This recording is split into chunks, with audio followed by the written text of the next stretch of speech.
This meeting is being recorded.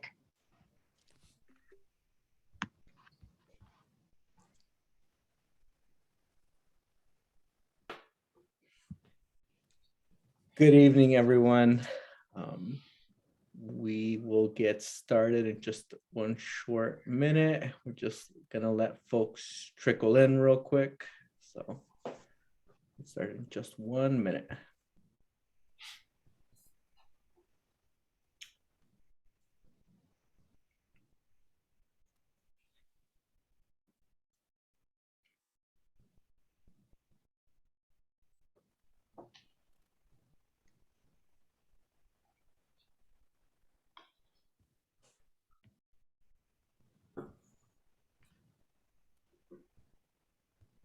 All right.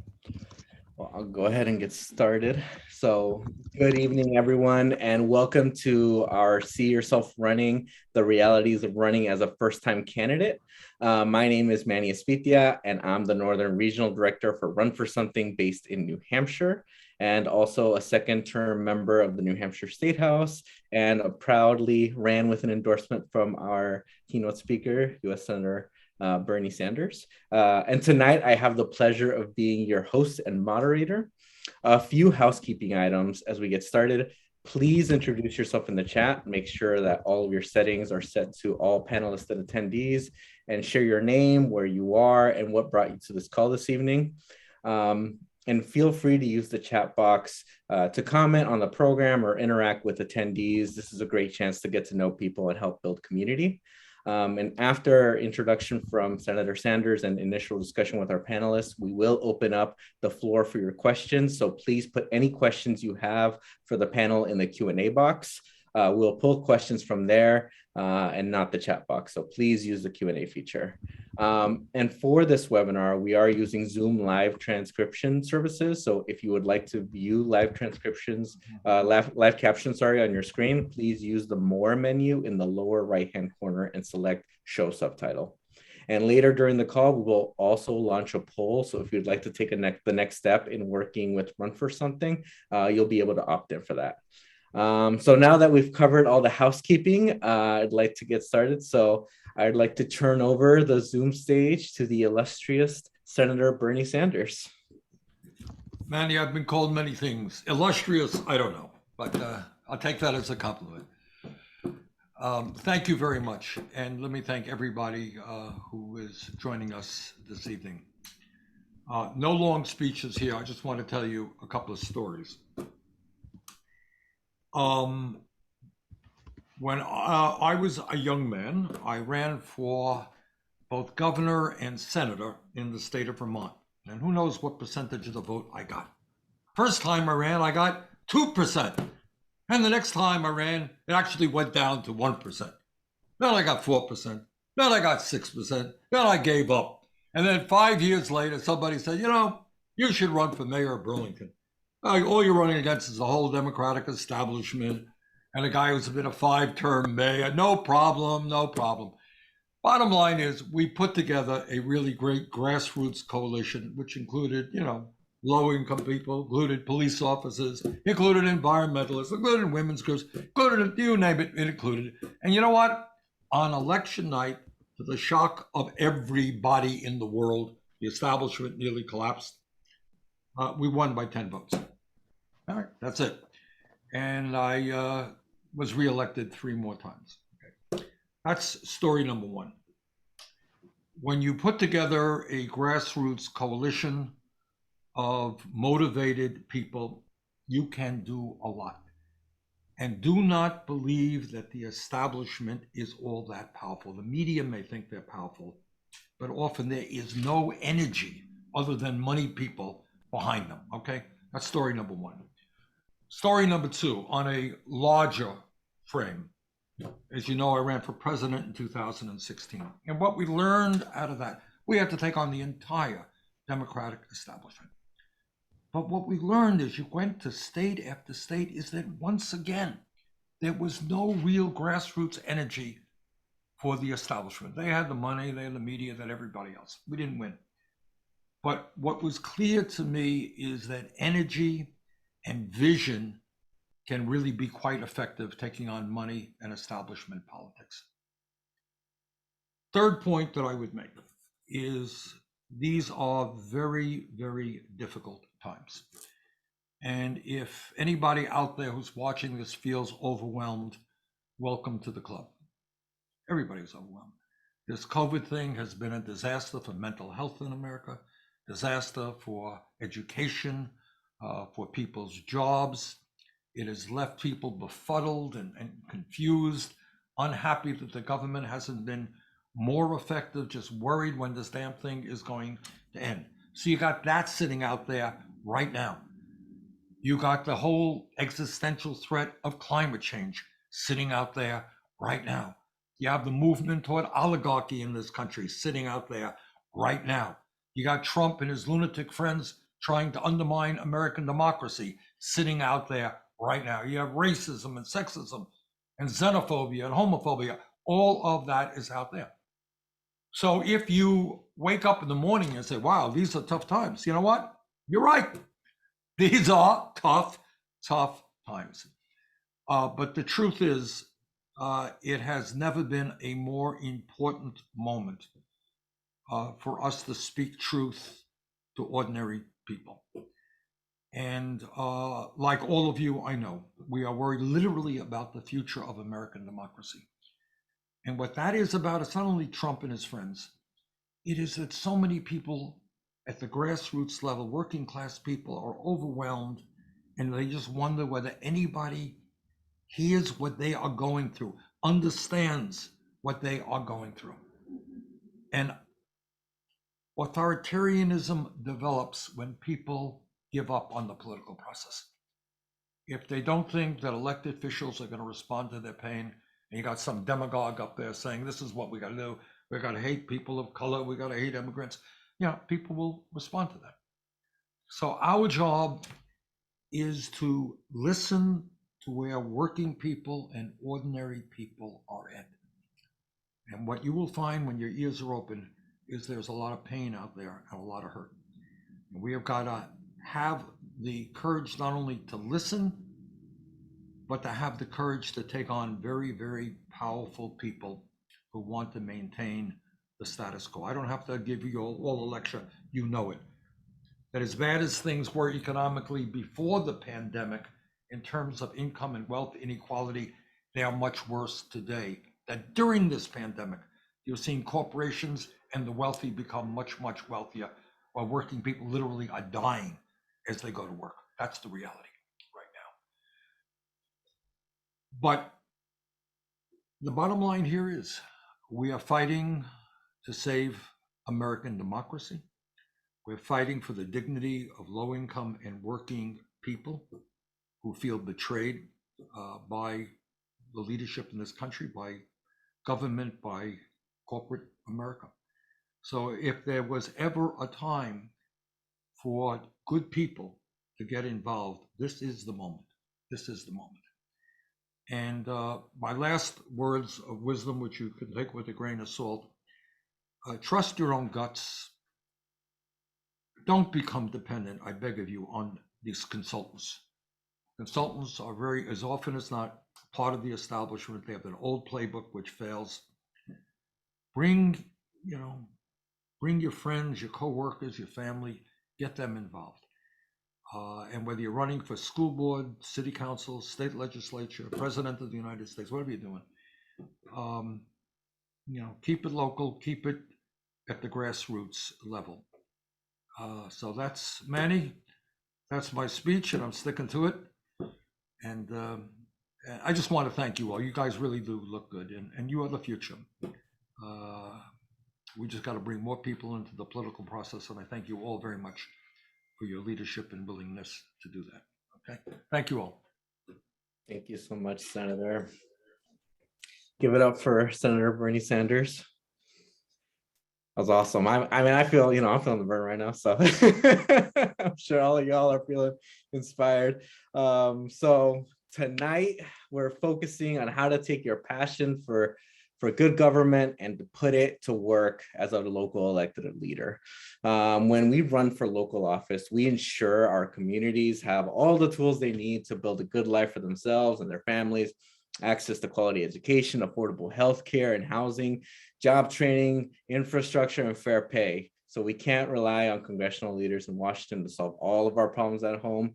We need to help our communities by stepping up to run for office and bring real solutions to real problems. So before I jump into our panelists, I want to take a moment to review what Run for Something is all about. So we encourage young, diverse progressives to run for local and state office. So more specifically, Run for Something endorses diverse progressive candidates who are 40 and under, running for the first, second, or third time, and running for down ballot offices, which include city council, mayor, county commission, state legislature, school board, county clerk, sheriff, or district attorney. If you don't meet the Run for Something guidelines, we still want you to stay on the call tonight to learn about running for office, because we have a lot of really good information for you. And Run for Something will send you information about trainings and other opportunities from our partners. And since Run for Something started in 2017, we have identified more than 100,000 people, young people who want to run for office. We've endorsed over 1,800 all-star candidates in all 50 states, including the folks you'll be hearing from tonight. And Run for Something has elected more than 630 candidates to state and local office in 48 states. And our winners are 57% women, 58% people of color, and 21% LGBTQIA+. So we also provide coaching for our endorsed candidates to support you through every phase of your campaign. We provide resources, trainings, and connect candidates with partners who can help their campaigns. And we also work with our alumni to support current candidates and to make connections that will help them govern successfully once elected. Sorry about the siren. We do this because we know that more young, diverse, and exciting progressives running strong grassroots campaigns across the country will increase immediate turnout for Democrats up and down the ticket and help build political power for underrepresented groups across the country. And it will also change the conversation about who is electable in this country. So at Run for Something, we focus on the local, county, and state offices because these elected leaders directly influence people's everyday lives. So we truly hope this call will either help you in your run for office or convince you to consider running in your community. So with all that said, I want to introduce our panel of Run for Something candidates. So I'm just going to go ahead and start off by introducing and if you want to just give a quick quick minute or two introduction of who you are. Fatima Iqbal Suber. She's running and she's from California. She's running for California Assembly District 65. So go ahead, Fatima. Yes, thank you so much for having this panel and for having me here. And really inspired by everyone here. I want to give some context, right, to sort of why I'm running, because I know this is more like it's folks from all over the country here. So California is known as this progressive beacon of hope, but the establishment really has a stronghold here. And if you live in the state, you know what I'm talking about. We had the opportunity to pass single payer in the state, and the majority of our state wanted it, but it failed, not because of Republicans, because of corporate Democrats. We had the opportunity to pass Ellis Act reform, tenants' rights, right? That failed as well, not because of Republicans, because of corporate Democrats.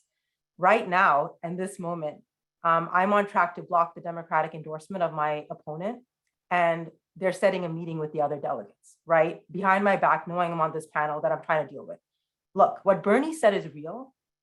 The establishment, the money, the greed, it's toxic.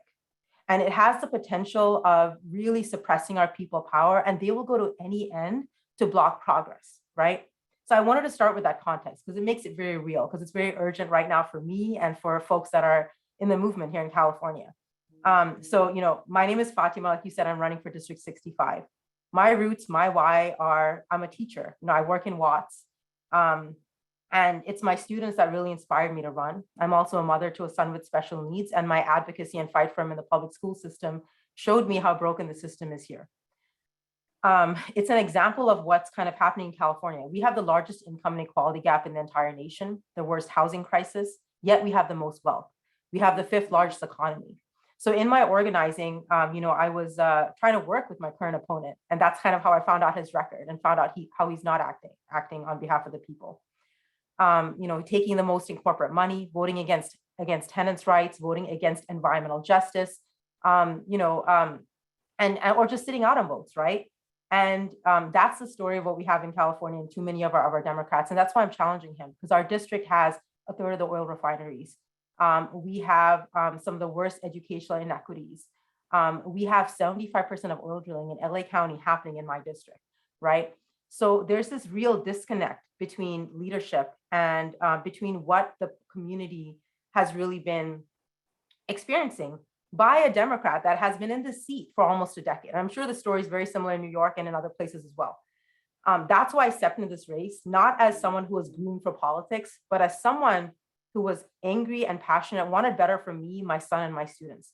That's why I'm in this race. I ran the first time. I know more questions are going to come. And I didn't give up my fight. I gave the incumbent the biggest challenge and earned almost 60,000 votes.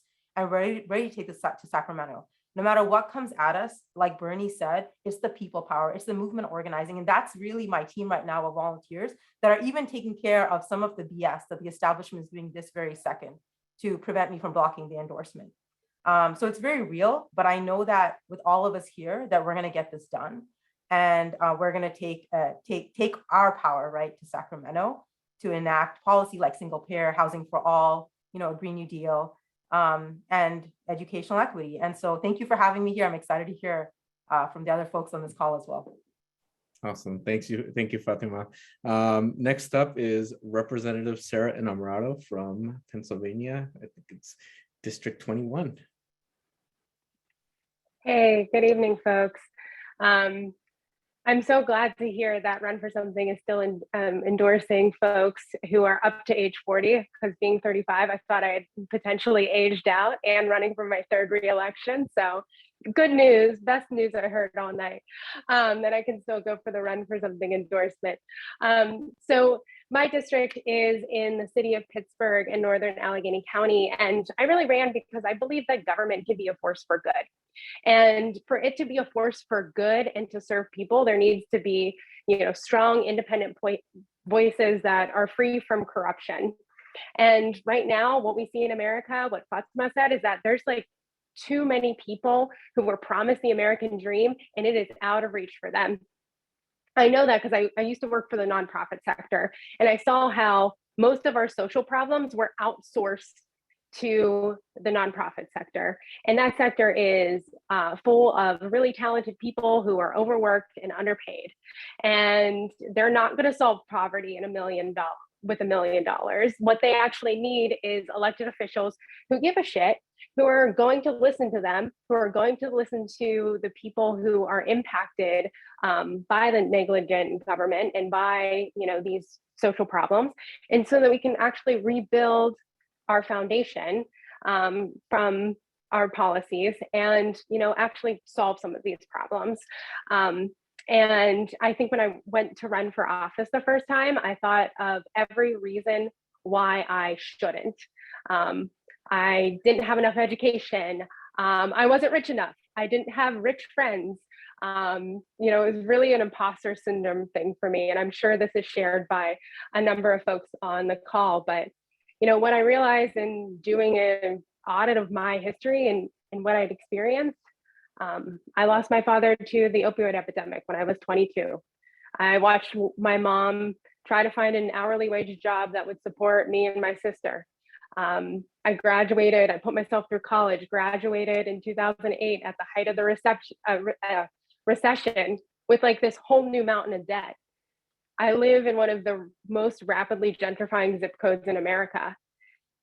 So, what Senator Sanders was saying is that like people who have this lived experience, the people who are closest to the pain need to be the people who are in office, who are actually designing meaningful policy so that we can work together to solve some of these great problems that we're all facing. Thank you, Representative Inamorado, doing the hard work down in Pittsburgh. Next up is State Senator Jabari Prisport from State Senate District 25. Let's go ahead. Thank you, Manny, and good evening, everyone. Thank you for attending. Again, Jabari, he, him. I represent a district in Brooklyn, New York. I am a proud state senator from the New York State Legislature. I took office about a year ago in 2021. Some things about me: openly gay, openly socialist, and like Sarah, I am openly in my mid-30s. So thank you to run for something for going up to 40. Like Fatima, I am a teacher as well. I'm a former middle school teacher.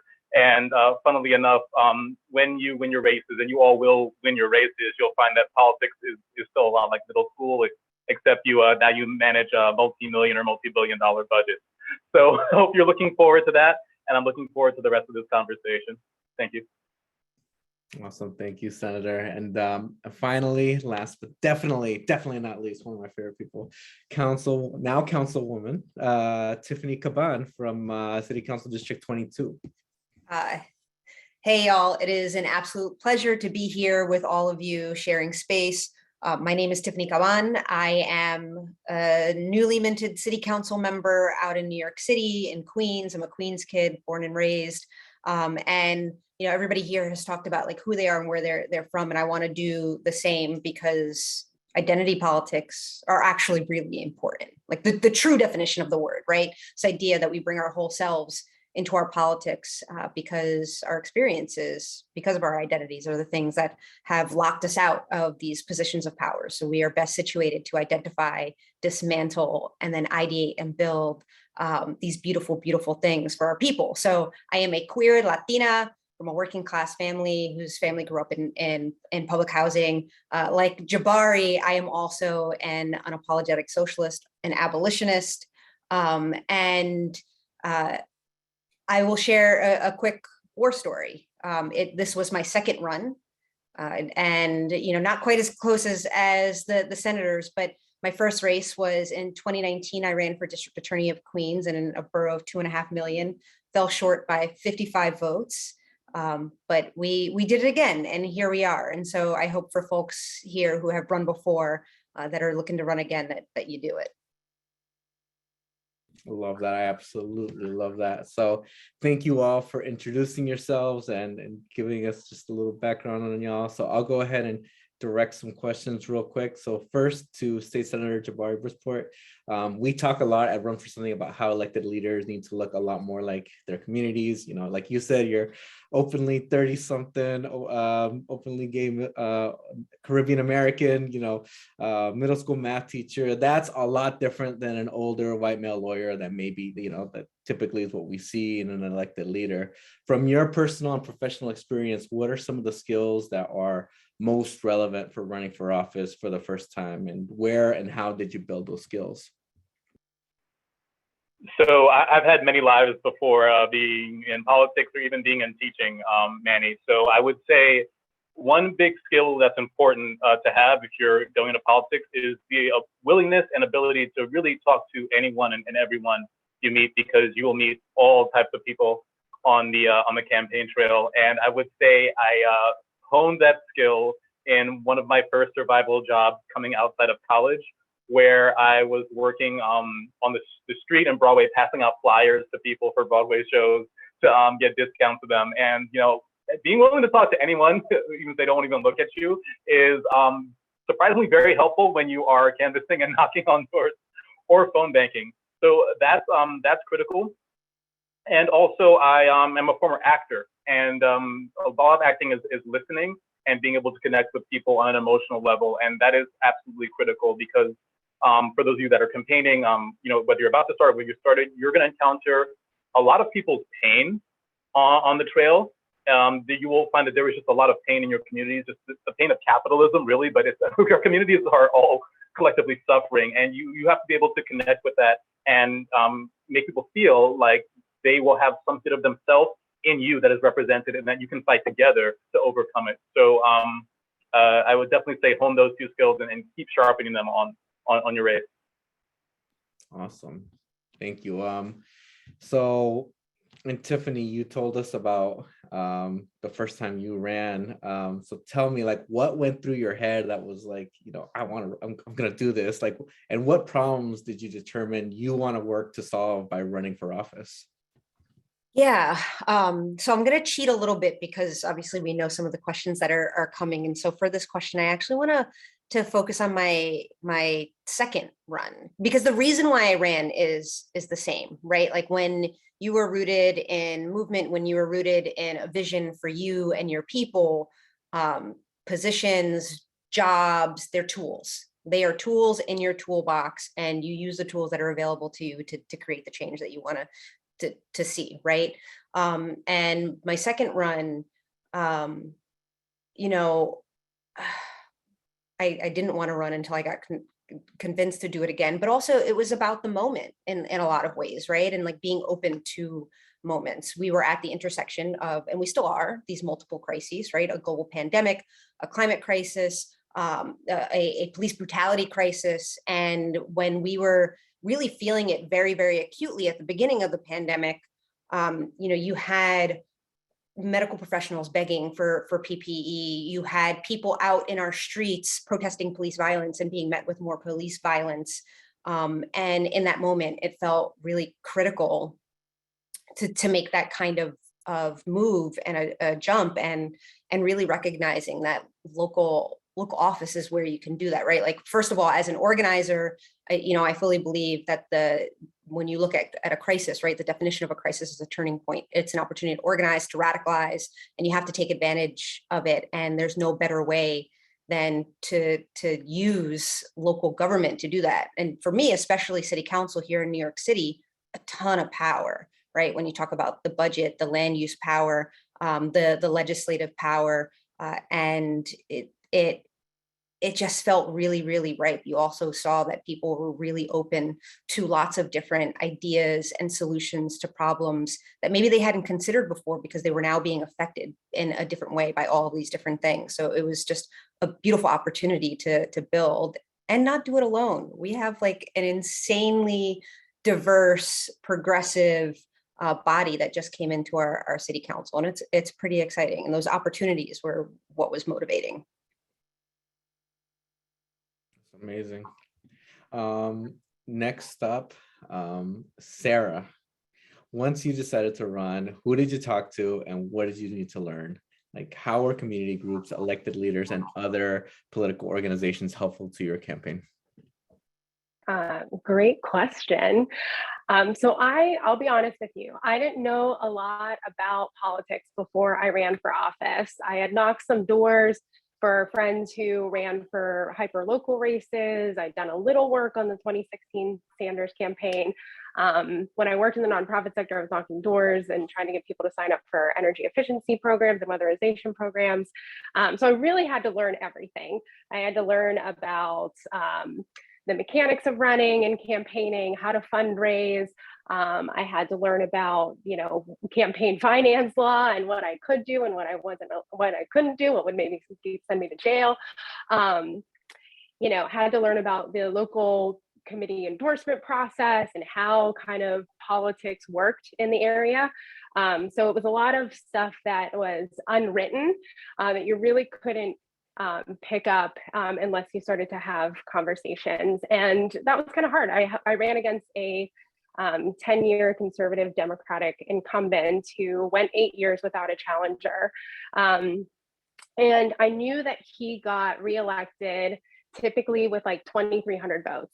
And the size of our House districts are 60,000 people. So, right, I knew I knew that we had potential to expand the electorate, that he could have that 2,300 people, but I was going to go out and find new voters. So we had to figure out who were those people, where did they live, what do they care about, how do we reach them, and so we knew our win number. That's going to be your guiding, your compass, your win number. How many votes do I need in order to hold this office? So you have to figure that out.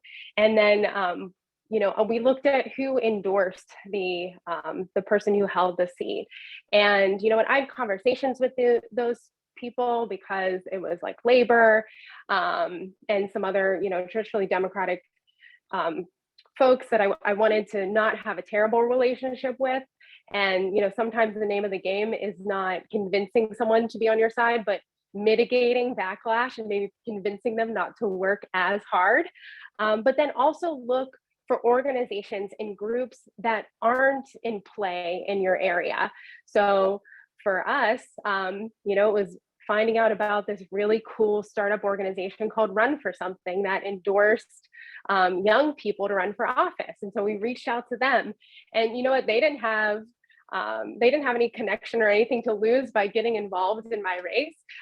So went through that process and got endorsed, and that allowed me to get endorsed by a national organization that endorsed women who were good on reproductive rights. My incumbent, his weak point was the environment. So I got to talk to the Sierra Club, and then we won an endorsement. And those endorsements were able to snowball, and we were able to get more and more. So I think, thinking strategically about who isn't in play and who isn't at the table, and how do you invite them to be. And, the other thing you can do is talk to local community groups. Now, a lot of them are going to be 501c3s, which means they can't get involved with politics. But if they're membership based, if they're serving a community, then they can do things like host forums and raise awareness of the issues that they work on. They can design candidate questionnaires and publish the undoctored results.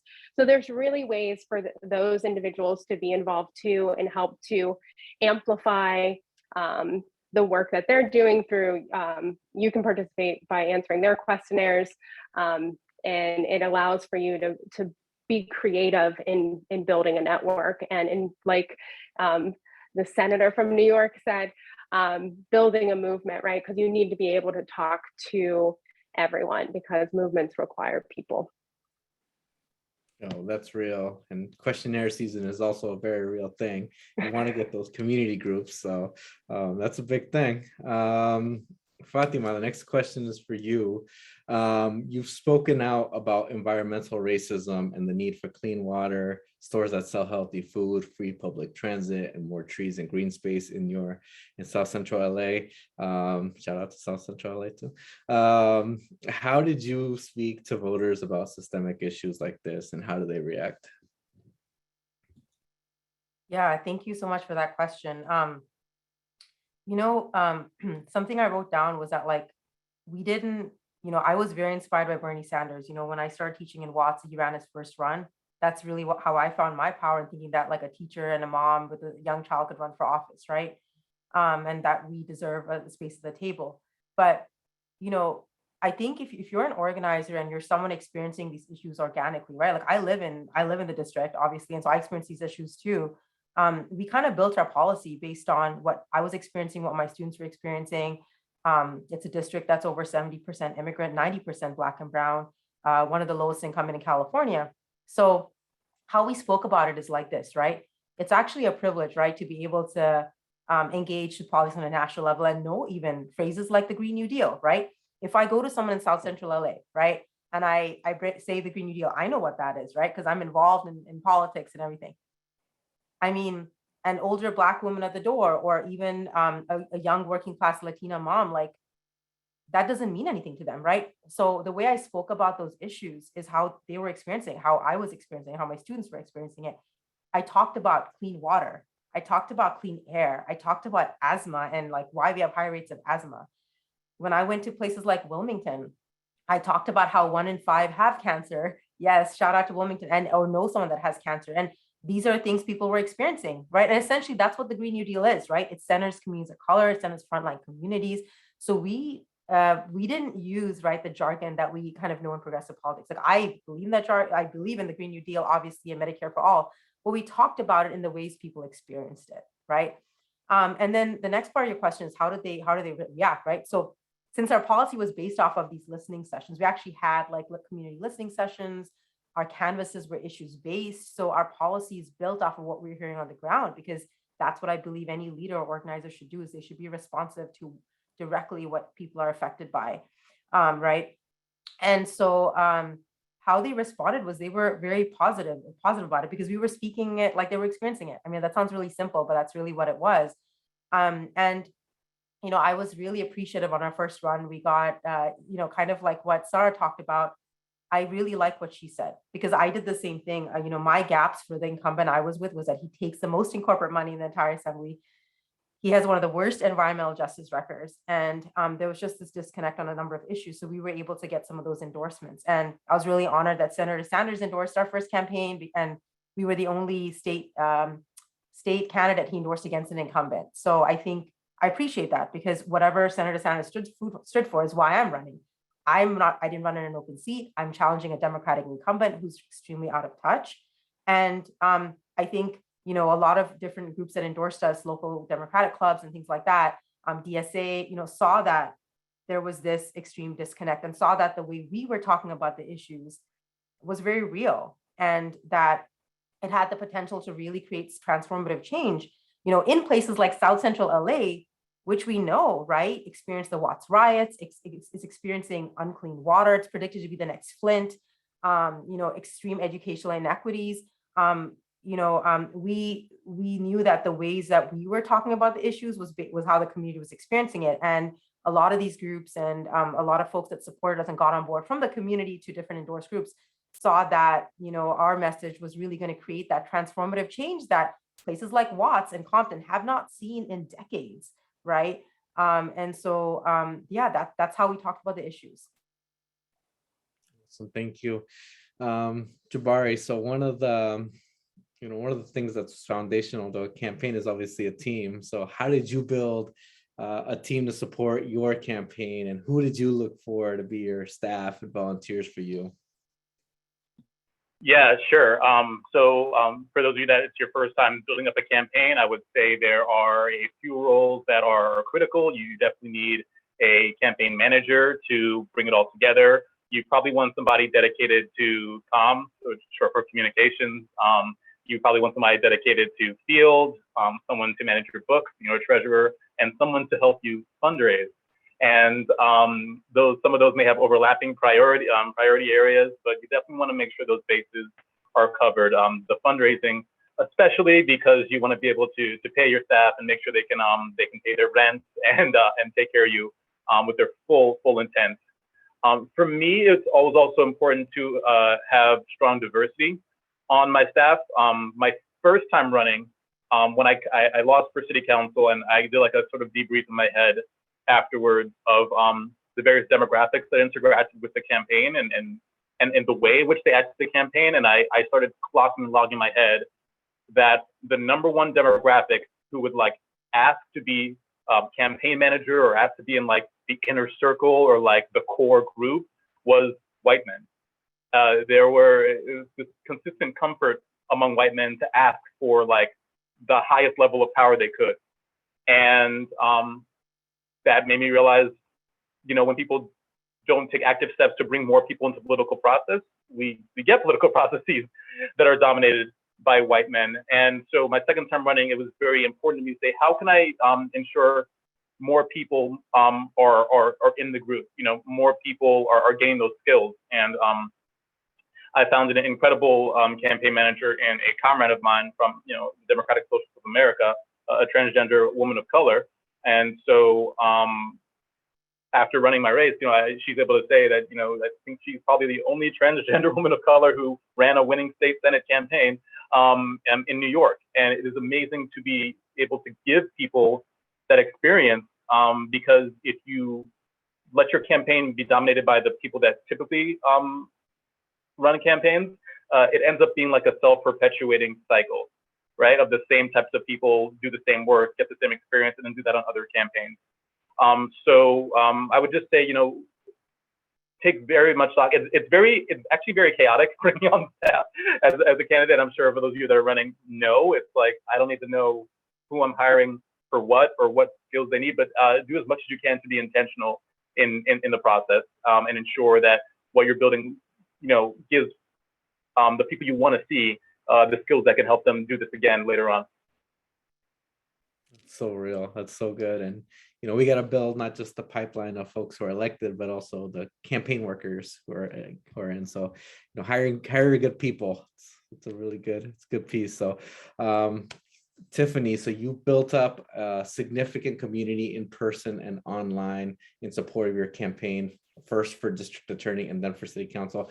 The number of people who told me they were inspired by you was like, I was inspired by you. Low-key, when I first talked to you. Can you tell us more about how your campaign motivated people to step up? Yeah, I mean, I just think it starts with living your values, right? Like, again, it goes back to that idea of bringing your whole self into your politics. And I am going to talk about like my first experience running for district attorney. I had never done any electoral organizing, had really not been involved in like political processes to that extent. And so I didn't know any better than just to show up. And I'm a public defender by trade. And what I tell people is that it is trauma work, like teaching is trauma work, like working in healthcare is trauma work. And the thing that oftentimes brings working class folks into trauma work is their own trauma. Right. And so really, it's what led me to my work growing up in an overpoliced, overcriminalized, resource-starved community. I had been really open about my experiences with violence, with exposure to substance use disorder, to economic insecurity, all of these different things, and was really honest and vulnerable about it. And when you are building these kinds of grassroots movement-based campaigns, the sharing of stories is really, really powerful, right? Because you tell yours, they tell you theirs in return, and now you're invested in one another and you're fighting for something together. And that is a really, really powerful tie to be built on. And I tell people all the time, policy is an important thing, but it is nothing without good storytelling. It is nothing without connecting to people. Like, that is what makes it truly transformative. That is what builds out energy. And then a willingness to have really hard conversations. I was, when I ran for DA, running on at the time, what was seen as a very radically, left platform. Now it is just like every progressive DA running across the country runs on a very similar platform. But at the time, it was considered to be like really, really out there. But people don't know that in Queens, yes, it's considered a Democratic stronghold, but it is the most diverse place in the country. Like, there's Trump country up in Queens.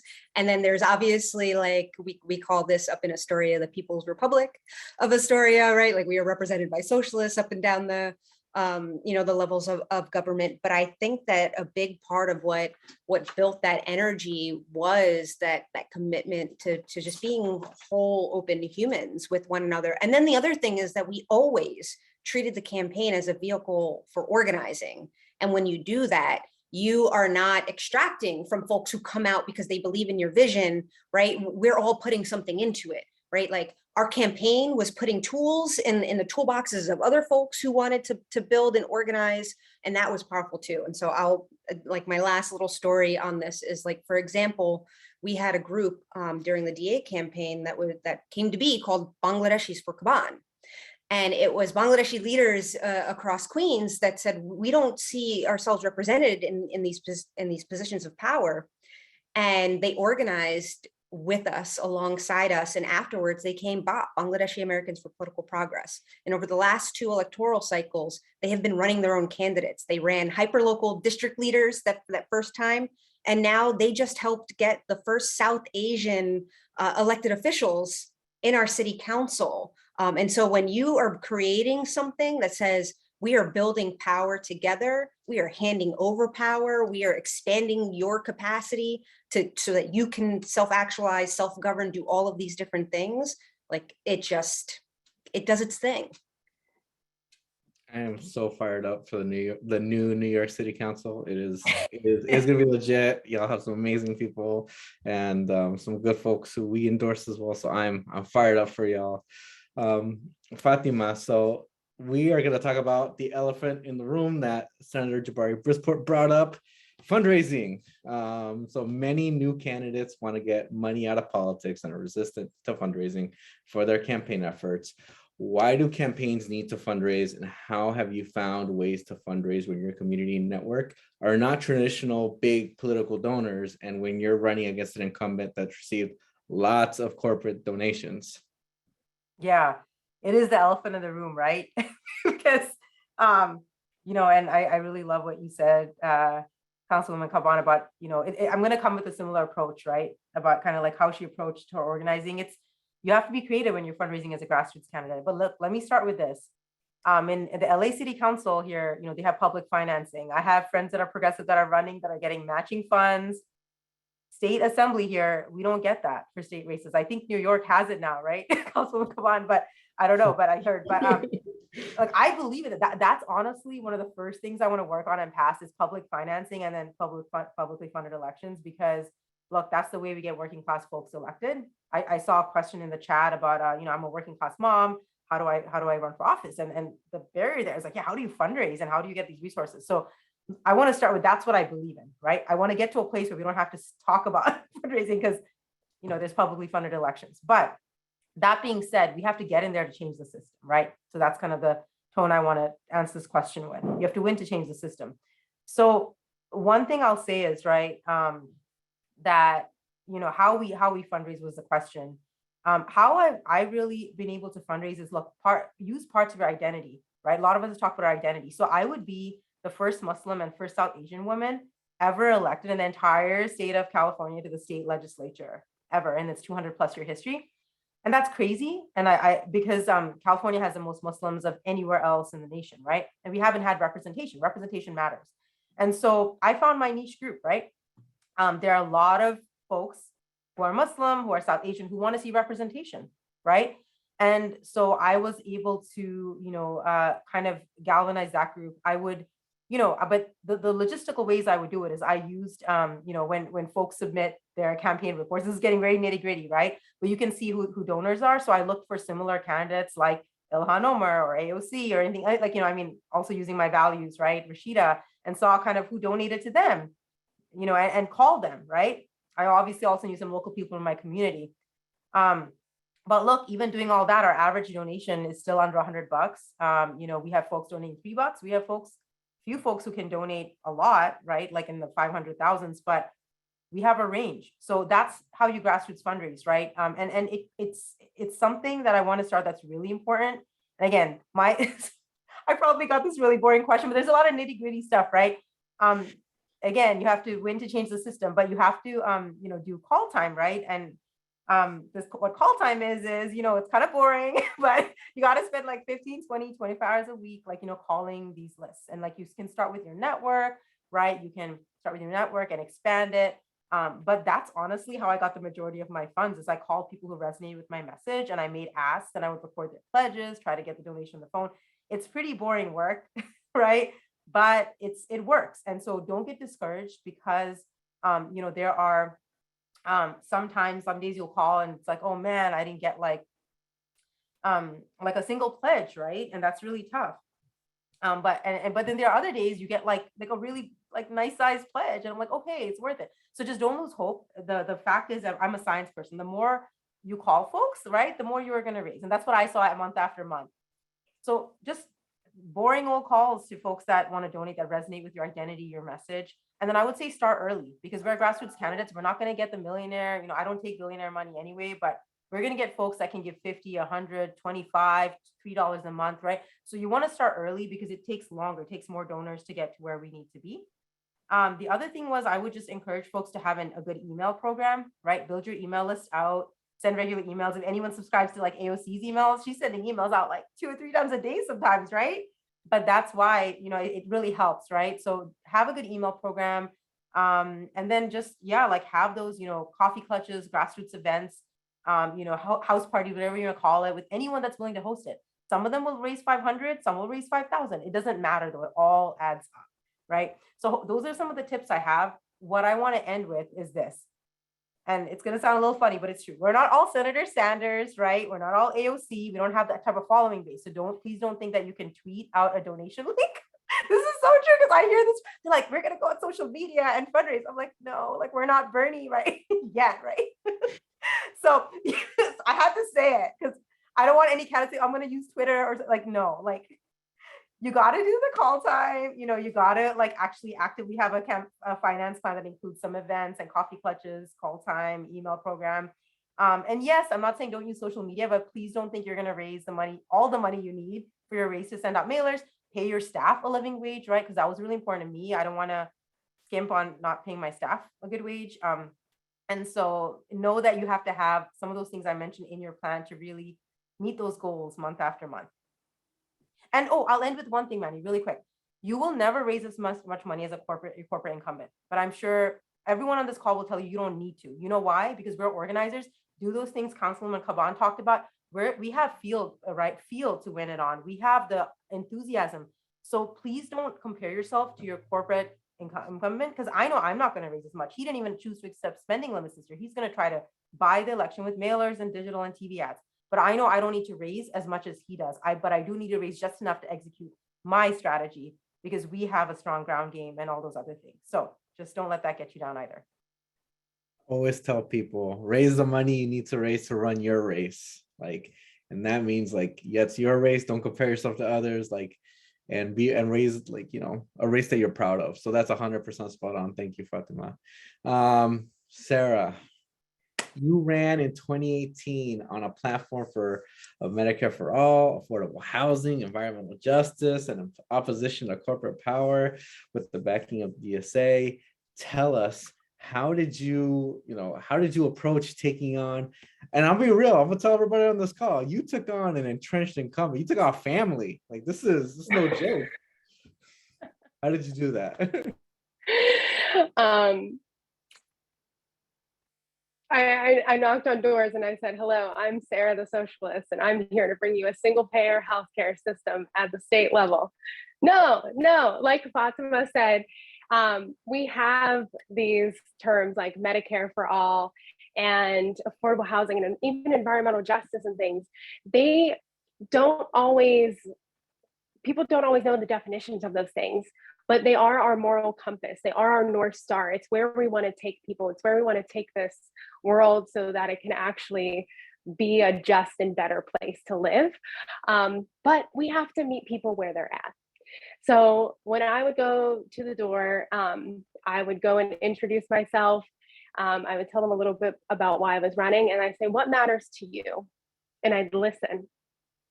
And Tiffany also said this too, which I say all the time, you have to build trust. You have to build trust with the people who are in front of you, who you want their vote and you want to be able to deliver to them. And the only way you can really do that is sharing stories, and being able, like, folks being able to see themselves in the pain that you've gone through, or the work that you plan to do. And so that, that's just vital, is like being authentic, being yourself. Sometimes it's really hard to be vulnerable with the people we love. It's extremely extremely hard to be vulnerable with strangers. But that is something that I found really drove a connection. And I'll tell you a story real quick. When I was running for my second re-election, I had someone who had my shirt on. They were pool watching, so they were standing out in front of the pool. And a gentleman walks out. He had a red hat on. Every indication that he was not going to be an Inamorado voter. And he came up to my volunteer and he said, "Are you working for that Inamorado lady?" And he's like, "Oh, yes, sir, I am." And he's like, "I like her. She cares about our basic needs. She just wants to make sure we got food on the table and a roof over our head." And so there were people in my district who voted for Trump and then voted for me, because we have taken the time to connect with people on a human level and not just it be about the political jargon or the hashtag, but really like getting down to it and getting down to some hyper local specifics. And that's how you take out the incumbent. That's how you take out the establishment, is you have to organize people. And like Fatima said, is you have got to organize money too. And those two together can help you build a really solid campaign. Love that. Absolutely love that. So I'm going to ask now for everybody. One of the last questions I have prepared for the night, which is, we have a lot of activists on the call tonight. What is a piece of wisdom you'd like to share on how to bridge the world of activism and movement to the world of political campaigns and governing? So I'll go ahead and I'll start with Tiffany first. Yeah, I mean, I think that consistently what I try to do is locate myself within movement, right? And also remind myself that movements are long. They're very, very long. They span well before us. They will continue to span long after us. And I think about movement, or I was taught to think about movement in terms of ecology, that it's an ecosystem that creates a movement that then creates this transformative change. And so there are buckets, right? And like there's personal transformation. So there are folks that are doing the work to help individual people, right? And then there's another strategy. It's engaging in the alternatives. And these are the folks that are living and operating outside of our norms, that show us what is possible. And so that we can look to it and say, hey, here's something that we can and should scale, right? They're putting our imagination into action. Then there are, with the roles that we're playing, is the people who are involved in changing dominant institutions, right? That are within those dominant institutions, whether it's government, corporations, whatever it is. And then that last bucket is mass protest or mass organizing, right? These outside actors. And understanding that each of those pieces has to be present and has to be in relationship to one another, and understand the role that each has to play in movement work. And then remembering that that does not mean the absence of tension, that there must be tension between all of those different strategies. But as long as there is committed relationship and understanding that they're all actually very necessary, one is not more important than the other, but it's different tools in the toolbox that come together to create this important thing, is just like what I continue to think about, and also keeps me grounded and connected to movement. Because I will say, as an organizer, it's a little difficult to go from the outside to the inside, because you feel like you've been like disconnected from your people a little bit. And as human beings, we're all like so tied to it's a human thing to want to be connected to our tribe, to our community. And it's a little bit jarring to be now running this inside outside game but just remembering that we are an ecosystem that is connected and in relationship is what I would tell folks. Jabari, you want to go ahead? Yeah, I mean, well, one, that was beautiful. And I want to just co-sign everything Tiffany said and add two things. One thing being that for those of you in the movement space, you know that a lot of things in movements is hope. And that is something that you need to bring into the political sector every single day. And not just the hope that you win your race, but the hope that you can win a better world, or, you can win better policies for your district and for your community, because you'll see, it's a lot of, on the campaign trail, a lot of ups and downs. And when you're elected, every day ups and downs, and being able to have a consistent through line, knowing that if you wake up every day and fight again, that eventually, you get there. And then the second thing I want to add is that coming out of a movement space, that it's built on solidarity. And it's kind of like, Sarah said earlier, movements require people. They're made of people. And being constantly tied to movements, even when you're in elected office, is good, because there is a pull once you're elected, a pull by people who will try to convince you that all politics happens inside the city hall or inside the state house, that all politics happens amongst elected officials and people in formal positions of power. And if you come out of a movement, you'll remember that Politics happens at this nexus of those with the formal power, but those in the streets, and all of us working together to push against the status quo and push against the establishment to win good changes for working class people. Fatima, go ahead. Yes, I also second everything that Javari and Tiffany said, 100%. Something I just wrote down was like, again, just talking about, a lot of activists right now in California this week are really disheartened because of single payer.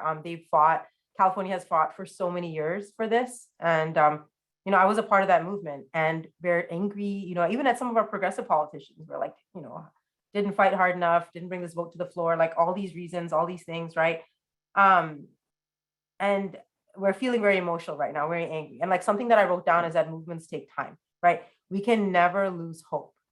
We can never lose hope and optimism, because if we lose that, we lose faith. And the reason I say that is for the folks in our communities that are the most marginalized. We can't lose hope for them, right?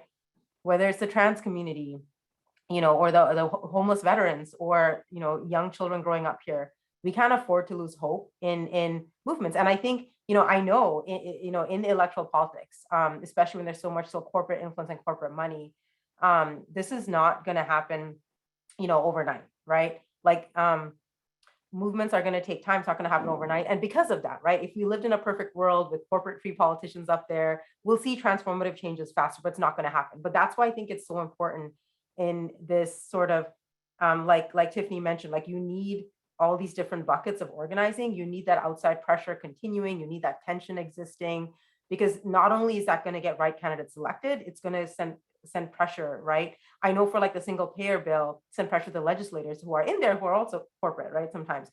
But I know that, for example, with our single payer movement here, we've actually flipped folks, right? And it's because their constituents, organizers activated a lot of their constituents to call in and call in and call in. We also had a movement here in California that said, look, it's an election year. If you're not going to vote yes on this bill, we're going to pull your automatic endorsement, right? Like we said that. And so we put that outside pressure on the politicians in there, because that's what's needed. We need folks on the outside, right, to push our legislators. But look, I also think that as activists, we have to understand this dance, right? It can't just be on the outside. We need folks on the inside that are listening. And so, it's hard sometimes as activists to think about, oh, like I'm supporting like a political candidate, and like that's not like the same as a mass protest, but like it is, right? You need both of those things, right? Like we need to continue doing mutual aid, we need to continue helping our neighbors, we need to continue protesting, but we have to also work, as activists to help elect folks that are going to listen, and where you don't have to fight so hard for them to listen, because that is their vision is your vision, right? So that's sort of what I wanted to say, so that movements takes time, like don't lose hope. And it's really, really important to understand that it is this dance that has to happen, like with that outside pressure, right? But also with making sure that as activists, we see the power of having folks on the inside that are going to listen to us. And I really have that much hope that I think one day in California, we can get to that stage. We can get to that stage where we have, these bills passed, and we don't have corporate Democrats sitting out on votes and blocking bills and walking off the floor, right? And I see that happening slowly, like very slowly but surely. I'm finding hope in New York, because I think it's happening faster in New York, up and down their ballot. Hoping that we can speed that process up here in California. But don't lose hope. Movements take time. Keep putting that pressure on the outside going to the folks on the inside, and things will move in the right direction. Thank you, Fatima. Last but certainly not least, Sarah. Thanks. And everyone is so inspiring who went before me. So I think I just want to reiterate the words that Senator Sanders said at the beginning was, you trust yourself, you're enough. No one knows your story or your community better than you do, not even the highest paid consultants. And it's okay to rely on some technical expertise, but really trust yourself and trust your gut as you move through this space. Awesome, thank you. And I want to say, first of all, give it up for our amazing panel right now, where I think we might have time for a few questions, but that's pretty amazing. And also, y'all should donate to them and do stuff like that, but because like we talked about money in this, so we need to hopefully like keep making sure these folks get reelected. I want to go ahead and do something before we launch into a few questions, and that is I want to launch a poll. If you're interested in talking more about your plans to run for local and state office, and brainstorm next steps, opt in for a call with Run for Something Volunteer. If you're running for office in 2022, and I actually look through the peoples, I've seen some of my friends in there, so I know some of y'all are running. You can apply for endorsement. The volunteer call will serve as an endorsement interview. If you are still thinking about running, the volunteer will ask questions that will help you figure out what to do next. So if you opt in to speak with volunteer, you'll receive an email from them in the next few weeks to find a time that works for both of you to talk for about 30 minutes about your campaign plans. And so if y'all can go ahead and launch that poll real quick. All right, I'm gonna launch it. It's been launched into the ether, so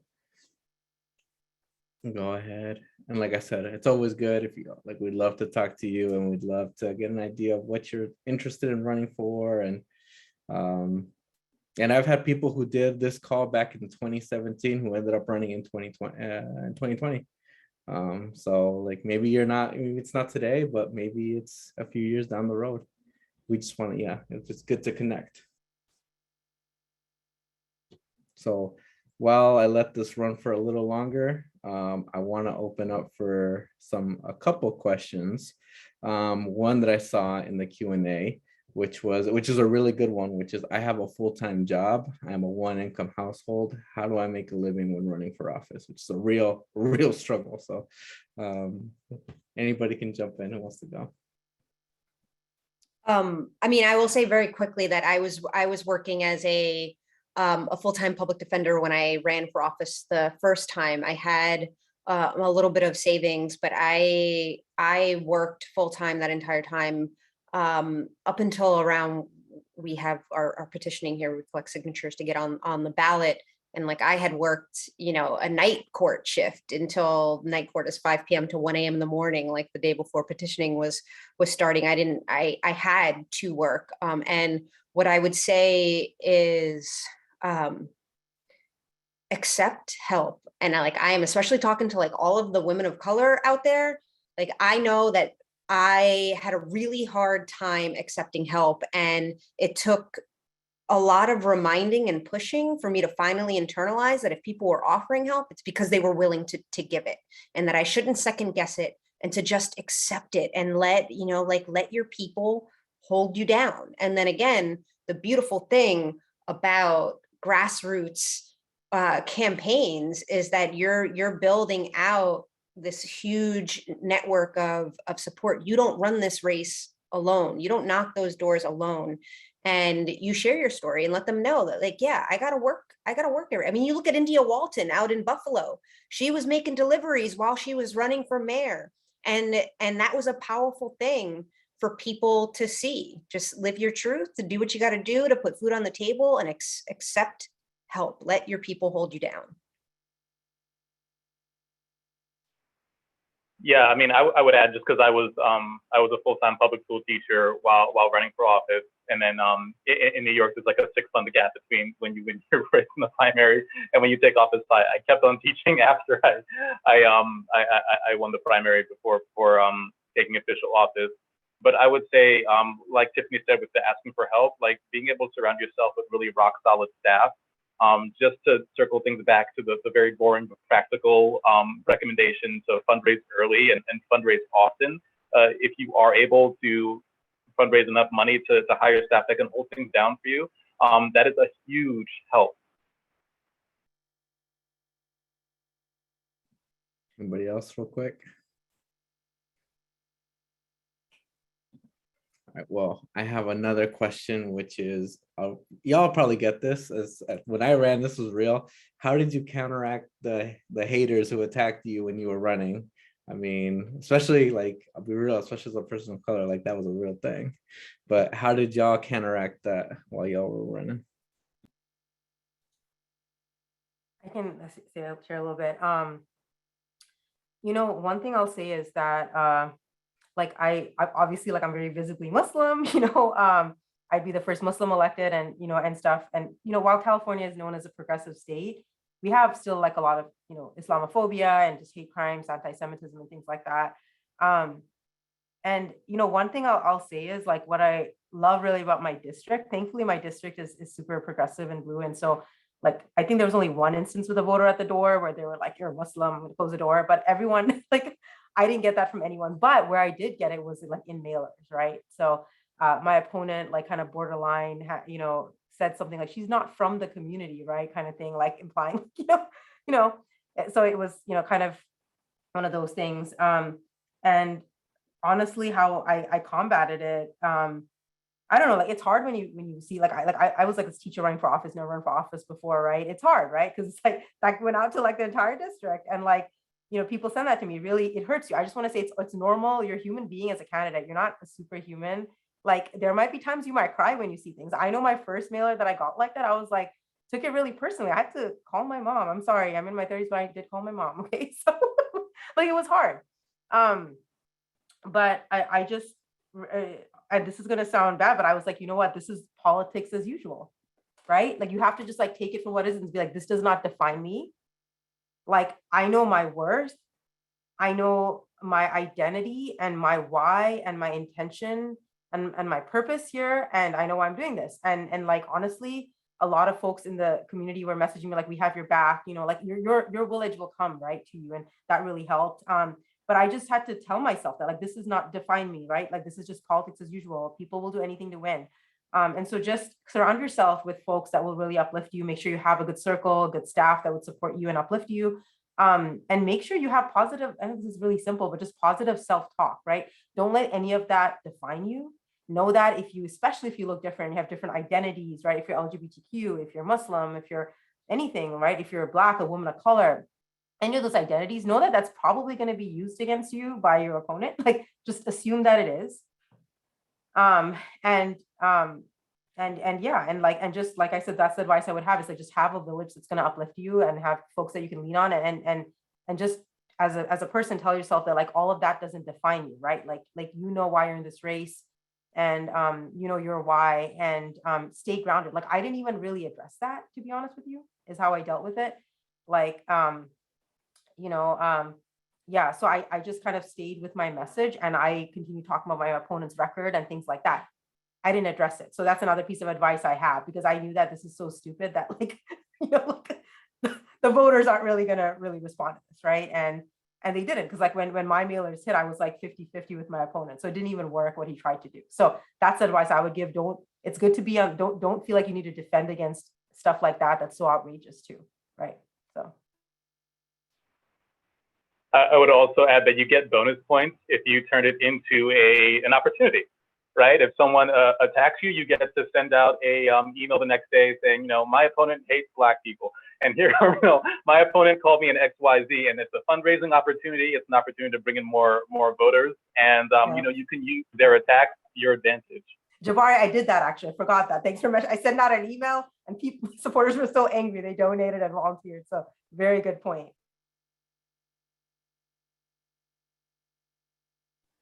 And as tempted as you are, don't read the comments.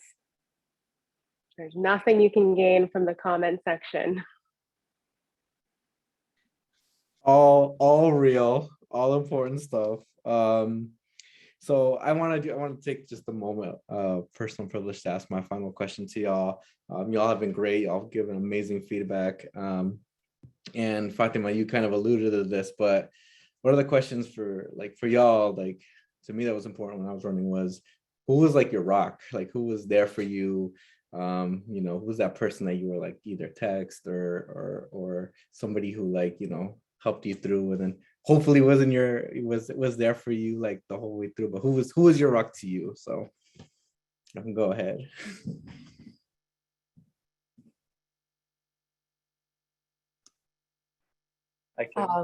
I will. Okay, go ahead, Jabari. So I had the fortune of running with a slate of other socialist candidates, and they honestly were my rock because they were all going through the exact same experience as me of running as a socialist insurgent in New York. And we had a group text, and it was great to be like, oh, that group didn't endorse me either. Yeah, they suck. They don't like progressives. Or how's your fundraising doing? Or so on and so forth. And I would say, you don't necessarily need to run with a slate of socialist insurgents, but it is important to have people that know you're going through that you can check in with on the campaign trail. I will say the second time around when I ran for city council, the seat that I hold now, it was different, right? It was interesting. I had comrades, right? I had people that I was running with, and it was also weird because I was the veteran of the group because so many of them were first time candidates. And so we were each other's support. But the first time, first I will say, to be really honest, right? Like running for office is really hard on your relationships, really, really hard on your most intimate relationships. And so, I think like my rocks, and it's different for everybody, but like I had 3 homegirls who talked me into running for office. And so like they had to stick around and get me through it. And so they were my rocks in a really big way. And then I don't know, my dogs, like I have 2 dogs, and to start every day and end every day with them was like everything. It helped me survive it. Yeah, I'll just say for me, like it was my partner. Actually, I'll share this kind of sweet story, but like he would see like the people in your life see how hard you're working as an organizer, how he saw how hard I was working as a teacher, and I would come home and just like, talk about my students and like talk about the hardships and sometimes being like tears and like things like that. So he would see that for years, right? So he actually wanted me to run for office before I even wanted to. I wanted to do more in the community, bring more resources, to my district, my school and things. So yeah, like kind of like to what Tiffany said, he was the one that really got me into it. So I think he felt like he needed to be really supportive. And I think to this day, he feels really responsible. And like, there are parts of it, look, I enjoy. I love talking to voters and I love engaging with the community, but there are parts that are hard, like fundraising, right? And he gets me through it. I can vent to him at the end of the day. So I'm grateful for him. I also have a 7-year-old son, who's on the spectrum, and there's nothing like a kid. Like even if you don't have kids, like just go to like, Jabari, when I saw like go to like young people, right? And kids, and just like, even if it's like in your organizing, just like organize with young people because they just like invigorate you and fill you with so much hope. So they, like my son and like my students that I continue to work with, actually, like, while I was running, were the best part of my week. I mean, they just never lose hope, even when you're feeling discouraged or sad, and they always make you laugh. And they have this innocence that I think a lot of us will get jaded, right, by the system, and it's hard sometimes. So yeah.